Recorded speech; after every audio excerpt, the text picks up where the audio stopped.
Y bueno, tal como lo dijimos en el anterior video, ahora vamos a ver cómo se calcula la fuerza de rozamiento o la fuerza de fricción.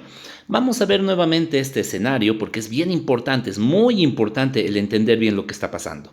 Miren, primeramente tenemos a esta persona y está empujando este bloque pero no lo está moviendo, entonces está haciendo una fuerza por ahí y el bloque no se mueve. Esto es muy importante.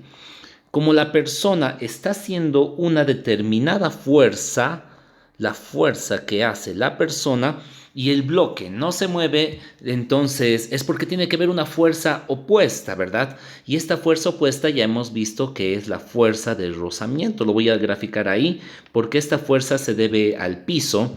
Lo vamos a hacer como lo estábamos haciendo con una F minúscula. Ahora, hemos dicho que hay dos tipos de fuerzas de rozamiento que vamos a analizar. Si el bloque no se mueve, pues va a ser una fuerza de rozamiento estática. Si tú ves textos en español, lo van a representar con una E. Si ves, hay otros textos que lo representan con S de static en inglés. Podemos usar cualquiera. Muy bien, ahora esto es clave, esto es muy importante. Ya lo explicamos un poco, pero lo volvemos a explicar. Si la persona hace 10 newtons de fuerza y el bloque no se mueve, es porque la fuerza de rozamiento tiene que valer 10 newtons, ¿verdad? Después, si la persona aumenta un poco su fuerza, por ejemplo, y hace 30 newtons y el bloque aún no se mueve, es porque la fuerza de rozamiento también va a valer 30 newtons. ¿Qué quiero que se entienda? Que la fuerza de rozamiento está creciendo o está variando conforme a la fuerza que se aplica. Mientras más fuerza aplique la persona, más grande va a ser la fuerza de rozamiento y viceversa. Si la persona aplica un newton, entonces la fuerza de rozamiento va a ser un newton. La fuerza de rozamiento estática. Pero hay un momento que si nosotros aplicamos mucha fuerza, entonces ese estado quieto del bloque se rompe y empieza a moverse, ¿verdad? Entonces ahí es donde nosotros pasamos a lo que ya hemos visto que es la fuerza de rozamiento cinética o le ponemos una K de kinetic en inglés. Eso es cuando hacemos una fuerza muy grande. Esto ya lo habíamos visto, pero ahora, ¿por qué es que lo estamos volviendo a ver? Como tú te puedes dar cuenta, vamos a analizar primeramente esta fuerza. Como tú te puedes dar cuenta, la fuerza de rozamiento cinética, la fuerza de fricción cinética, varía desde cero hasta un cierto límite. Lo que nos va a interesar a nosotros es encontrar ese límite y a ese límite nosotros le vamos a llamar, vamos a hacerlo con otro color, fuerza de rozamiento estática máxima. Entonces, la fuerza de rozamiento estática siempre va a ser menor que una fuerza máxima, es decir, una fuerza que contrarreste a otra fuerza y llegue al tope antes de que se empiece a mover. Esta es esa fuerza de rozamiento máximo, o sea, lo máximo que puede aguantar este bloque antes de empezar a moverse, esa fuerza de rozamiento, ¿verdad? Nosotros podríamos experimentar esto en una superficie inclinada, dejamos un libro y mientras más aumentamos el ángulo, va a llegar un momento en que esta fuerza de rozamiento se va a romper y el libro va a empezar a caer, ¿verdad? Entonces, esa es la fuerza de rozamiento estática máxima. Ahora, esta fuerza de rozamiento estática depende de dos factores. Por un lado, depende de la fuerza con la que está apoyándose este objeto. ¿Cuál es la fuerza de apoyo? Es la fuerza normal. ¿Cómo yo puedo darme cuenta de eso? Por ejemplo, imagínense esto, tengo un libro y pateo el libro y pues el libro se va a deslizar un cierto espacio y la fuerza de rozamiento lo va a detener después de un rato, ¿verdad?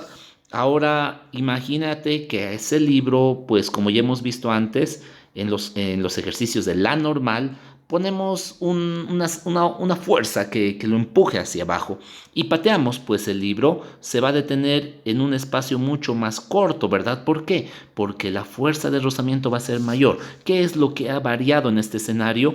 La normal, porque mientras más fuerza, con más fuerza apretemos, por así decirlo, más grande va a ser la normal. Eso ya lo hemos visto en los anteriores videos. Tienes que dominar todo lo que estamos viendo, por favor. Entonces, esta fuerza de rozamiento máxima va a depender de la normal. por un lado, y el otro factor del que depende es de la naturaleza de los dos elementos que están en contacto. Por ejemplo, si este bloque fuera de hielo y esto también, el piso también fuera de hielo, muy probablemente va a ser muy fácil empujar, ¿verdad? Pero si este bloque fuera, no sé, de algún otro material, madera, imagínate madera, y el piso fuera papel de lija, entonces va a costar mucho empujarlo. Entonces hay una constante que nos dice cuál es la rugosidad justamente que hay entre estos dos materiales. Esta constante, que depende de los materiales obviamente, se ha determinado de forma experimental. Y a esta constante le llamamos coeficiente de rozamiento y lo simbolizamos por esta letra griega que se lee nu o mu, dependiendo, no sé, una de esos dos. Yo lo conocí como nu. Eh, Esta letra griega se le llama coeficiente de rozamiento. Coeficiente o coeficiente de fricción, que lo vamos a anotar así porque es más corto.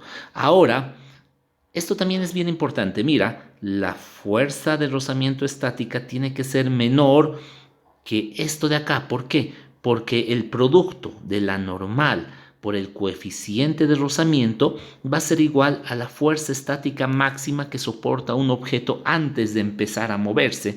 Este coeficiente de rozamiento tú lo vas a encontrar en tablas y su valor siempre va a estar entre 0, va a ser mayor a 0 y menor a 1.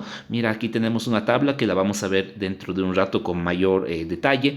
Y aquí hay algo bien interesante. Coeficiente de rozamiento con S estático y coeficiente de rozamiento cinético. ¿Qué quiere decir? Esto tienes que entenderlo también bastante bien. En este caso estamos hablando de la fuerza de rozamiento estática, entonces le vamos a poner coeficiente de rozamiento estático. ¿Por qué?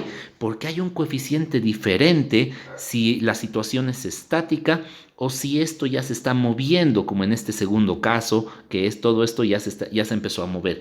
Es diferente y esto se lo ha determinado también de forma experimental. Ahora, yo quiero que tú entiendas esto. Mira, de forma experimental se ha visto esto. Todo es experimental, ¿no? Así es la física, esa es la ciencia, se trata de experimentos. Tú haces más fuerza hasta que en un momento empieza a moverse el bloque. Cuando empieza a moverse el bloque, la fuerza que tú necesitas para continuar moviéndola es menor que la que necesitabas para empezar el movimiento. Y esto se puede representar en esta gráfica que tenemos acá.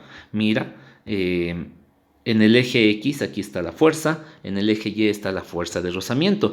Entonces, mientras más va aumentando la fuerza de rozamiento se va haciendo más grande.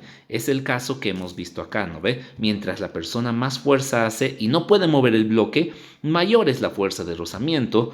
Ahora llega un punto en que se rompe. En este punto estamos hablando de la fuerza de rozamiento máxima. Es la fuerza de rozamiento estática, o sea, antes de que se mueva el bloque. En este punto de acá se rompe ese estado de estático y empieza a moverse, y la fuerza de fricción después de que se rompe disminuye y es una fuerza menor.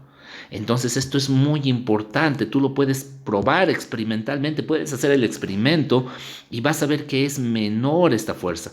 Ahora, ¿y a qué nos lleva eso? Nos lleva que cuando nosotros ya estamos en movimiento, ¿cómo calculamos ahora la fuerza de fricción? Pues es mucho más fácil todavía. La fuerza de fricción cinética, o sea, cuando el objeto ya se está moviendo, es simplemente igual al normal por coeficiente de rozamiento cinético, nada más. Y siempre va a ser eso. En cambio, la fuerza de rozamiento estática puede variar desde cero, porque esto puede ser cero, ¿verdad? Desde cero hasta el límite máximo, que también va a estar dado por esta fórmula que es normal por nu. En resumen, la fuerza de rozamiento es igual a normal por nu. Y ya depende si estamos hablando de un contexto estático o cinético. Ahora, esta es la fórmula que tú vas a utilizar, esto, como fórmula lo vas a utilizar, y después de este video vamos a hacer unos cuantos con ejemplos. Ahora, algo más. También se ha visto que por lo general la fuerza de rozamiento no depende de la superficie de apoyo, pero sí puede variar un poco, solo que al menos en secundaria tú no vas a tocarlo, no vamos a tocar ejemplos donde esta fuerza de rozamiento varíe del tamaño de la superficie de apoyo. También se ha visto que puede variar por la velocidad a la que se está moviendo el objeto, pero no vamos a tocar ese tipo de casos, al menos no en secundaria. Entonces, fuerza de rozamiento igual a normal por nu. Si es estático, estamos hablando de la fuerza máxima y por coeficiente de rozamiento estático. Fuerza de rozamiento cinético igual a normal por nu, pero ambos son cinéticos. Entonces, así es como se calcula la normal y en el siguiente video vamos a ver algunos ejemplos. Te dejo aquí una pequeña tabla. Hay muchas en internet tablas sobre el coeficiente de rozamiento entre algunas superficies comunes para hacer ejercicios. Mira, algunos datos interesantes. Por ejemplo, el acero sobre acero, o sea, la mayoría de los mecanismos de un motor, por ejemplo, de un automóvil, el coeficiente es bastante alto si es que el acero está seco, pero si está lubricado con aceite u otro tipo de lubricante, baja tremendamente ese coeficiente de rozamiento, significa que la fuerza de fricción es mucho más pequeña, es por eso que es muy importante lubricar correctamente los mecanismos de un motor, de todo lo que está ahí dentro de un automóvil. Entonces está un ejemplo. Por ejemplo, aquí también, hasta las articulaciones que están en el cuerpo tienen un coeficiente de rozamiento. Por eso es que con los años, con la vejez, se va notando este desgaste porque ha habido tanta fricción y cuando hay fricción entre dos superficies se va desgastando, ¿verdad? Poco a poco se va desgastando y así es también como los huesos, las articulaciones se van desgastando. Muy bien, entonces eso sería y en el siguiente video vamos a aplicar estas dos formulitas que en sí son la misma y pues vas a ver que va a estar bastante fácil. Dale un like, apoya al canal, comparte y nos vemos en el siguiente video.